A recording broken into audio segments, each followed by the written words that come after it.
Praise the lord. నా ప్రియమైన సహోదరి సహోదరులారా, ప్రభువైన యేసుక్రీస్తు నామములో మీకందరికీ నా యొక్క హృదయపూర్వక వందనాలు తెలియజేస్తూ ఉన్నాను. నా ఆరోగ్యం కొరకు, నా పరిచర్య కొరకు, నా కుటుంబం కొరకు ప్రార్థన చేస్తూ ఉన్నా ప్రతి ఒక్కరికి నా యొక్క హృదయపూర్వక వందనాలు తెలియజేస్తూ ఉన్నాను. సహోదరి సహోదరులారా, ధనం విషయంలో మీ యొక్క పరిశుద్ధతను మీరు కాపాడుకుంటూ ఉన్నారా? ధనం సమస్త కీడులకు మూలము అని చెప్పి దేవుని యొక్క వాక్యం ఎంతో స్పష్టంగా చెబుతూ ఉంది. ఈ యొక్క ధనం విషయంలో వారి యొక్క జీవితాలను కాపాడుకోలేక, వారి యొక్క కుటుంబాలను కాపాడుకోలేక, వారి ప్రాణాలను కూడా కాపాడుకోలేక ఎంతోమంది నష్టపోయినటువంటి వారును మనం చూస్తూ ఉన్నాం. అయితే దేవుని యొక్క వాక్యంలో కూడా మనము అననీయ సప్పీరను చూస్తాం. వారు ఎంతో నమ్మకంగా దేవుని కొరకు బ్రతికిన వారు. వారికి ఉన్న కొంత ఆస్తిని అమ్మి దేవునికి ఇవ్వాలనుకుంటారు. అయితే వారికి ఉన్న ఆస్తిని దేవునికి అమ్మి ఇవ్వాలనుకునే అంత విశ్వాసం వారిలో ఉంది అని అంటే వారు ఎలాంటి విశ్వాసులో ఒక్కసారి ఆలోచన చేయండి. వారి యొక్క విశ్వాస పరిమితి, వారి యొక్క విశ్వాస స్థాయి అన్నది ఏ విధంగా ఉంటుందో ఒక్కసారి ఆలోచించండి. మనం వారి గురించి ఏం చదువుకుంటాము అని అంటే, వారు దేవునికి ఇవ్వాల్సింది ఇవ్వకోకుండా దాచుకున్నందుకు దేవుడు వారిని చంపేశాడని చెప్పి మనం చదువుకుంటాం కదా.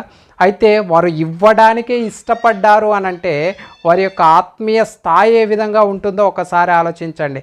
మనం ఒక 10 రూపాయలు, ఒక 500, ఒక 100 రూపాయలు కానుక ఇవ్వడానికి కూడా వెనకాడతాం దేవుని యొక్క సన్నిధిలోనికి వెళ్ళినప్పుడు. కానీ వారికి ఉన్న ఆస్తిని వారు అమ్మి ఇవ్వడానికి ఇష్టపడ్డారు అని అంటే వారి యొక్క ఆత్మీయ స్థాయి ఎంతో గొప్పది. కానీ అలాంటి గొప్ప ఆత్మీయ స్థాయిలో ఉన్నవారు కూడా ధనం విషయంలో వారి యొక్క పరిశుద్ధతను వారు కాపాడుకోలేకపోతూ వచ్చారు. అలాగే ఇంకొక భక్తుడు మనం చూస్తాము, గెహాజీ.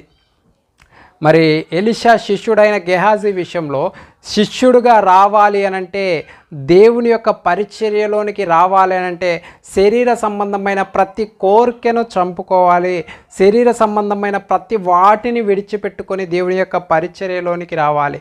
అంటే ప్రతి విషయాన్ని, లోక సంబంధమైన ప్రతిదానికి సిలువ వేయబడి అప్పుడు దేవుని యొక్క పరిచర్యలోనికి, దేవుని సేవలోనికి వెళ్ళాల్సి వస్తుంది.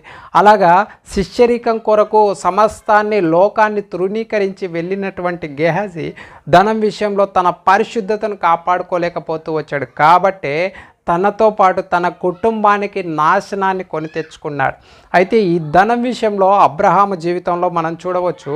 అబ్రహాము తన సోదరుని యొక్క కుమారుడైన లోతు విషయంలో, లోతు సొదొమలో ఉంటాడు కదా. సొదొమ రాజు మీదికి కొంతమంది రాజులు కలిసి సొదొమ మీద దాడి చేసినప్పుడు సొదొమ రాజు ఓడిపోతాడు. లోతును, సొదొమలో ఉన్న ప్రజలందరినీ ఆ గెలిచిన రాజులందరూ చెరపట్టుకొని తీసుకొని వెళ్తారు. వారికి ఉన్న ధనాన్ని, ఆస్తిని, ఆ ప్రజల్ని చెరకు తీసుకొని వెళ్ళేటప్పుడు ఆ విషయం, లోతు కూడా చెరపట్టబడ్డాడు అన్న విషయం అబ్రహాముకు తెలిసినప్పుడు అబ్రహాము ఆ చెరపట్టకపోయిన రాజుల మీద దాడి చేస్తాడు. దాడి చేసి వారిని గెలిచి ఆ ధనాన్ని, ఆ సొదొమ ప్రజల్ని వెనక్కి తీసుకొని వచ్చినప్పుడు సొదొమ రాజు అబ్రహాము దగ్గరికి వస్తాడు.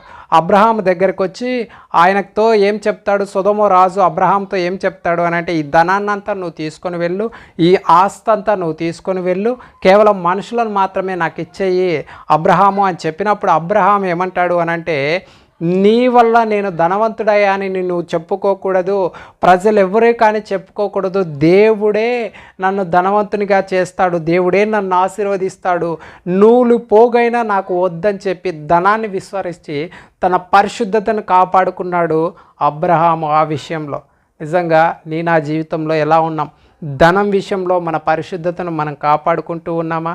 లేకపోతే ఆధ్యాత్మికంగా ముందుకు నడుచుకుంటూ వెళ్ళినప్పటికీ ధనం విషయంలో మన పరిశుద్ధతను మనం కాపాడుకోలేక జీవిస్తూ ఉన్నామా? ఒక్కసారి ఆలోచించండి. మిమ్మల్ని మీరు పరీక్షించుకొని సరి చేసుకోవాల్సిందిగా ప్రభు పేరిట ప్రేమపూర్వకంగా నేను మీకు మనవి చేస్తా ఉన్నాను.